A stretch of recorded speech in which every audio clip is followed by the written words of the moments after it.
મોટી સુંદરી હોય તો ડોલા ચડી આવતી અમારી નગરી अपनी आसानी में के हरवा चढ़ाई बहू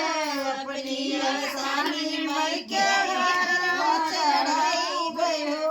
नदिया पहनाई गया सारी नगरी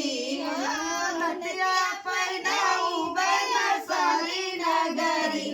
ओ तो डोला चढ़ी आवती हमारी नगरी નદિયા